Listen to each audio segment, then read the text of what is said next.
ഇപ്പോൾ സത്യം പറഞ്ഞാൽ ഭയങ്കര കോമ്പറ്റീഷനുള്ള ഒരു ഫീൽഡായി മാറിയെന്ന് തോന്നുന്നു മെന്റലിസം. ഈ മെന്റലിസം ഇങ്ങനെ പുതുമയുള്ളതായി നിലനിർത്താൻ എന്തൊക്കെയാണ് ശ്രദ്ധിക്കാറുള്ളത്, ചെയ്യാറുള്ളത്? പുതിയതായിട്ട് നിലനിർത്താന്ന് പറഞ്ഞു കഴിഞ്ഞാൽ ട്രിക്കുകൾ, ഇപ്പോൾ മാജിക്കിന്റെ ഒരു എക്സാമ്പിൾ എടുക്കാം. ഒരു സിൽക്ക് എടുത്തു, വൈറ്റ് സിൽക്ക് നമ്മൾ കൈ കൊണ്ട് ഇങ്ങനെ ആക്കുന്ന സമയത്ത് റെഡ് കളറായി. ഇതാണ് അതിന്റെ ട്രിക്കും, അതിന്റെ എഫക്റ്റും അതാണ്. ഇതിനെ പ്രസന്റ് ചെയ്യുന്ന രീതിയുണ്ട്.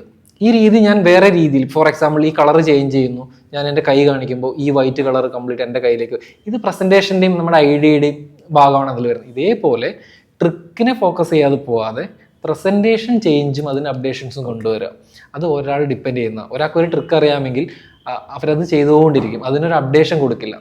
പ്രസന്റേഷനിൽ അപ്ഡേഷൻ മതി. പിന്നെ ഓൾറെഡി ഓരോ ദിവസവും ഇപ്പം നമ്മൾ ഈ ഇന്റർവ്യൂ നടന്നുകൊണ്ടിരിക്കുമ്പോഴും പുതിയ അപ്ഡേഷൻ മെന്റലിസത്തിന്റെ ഫീൽഡിൽ വന്നുകൊണ്ടിരിക്കുകയാണ്. അത് കിട്ടണമെന്നുണ്ടെങ്കിൽ നമുക്ക് ആ ഒരു രീതിയിൽ ആക്സസ് ഉണ്ടാവണം.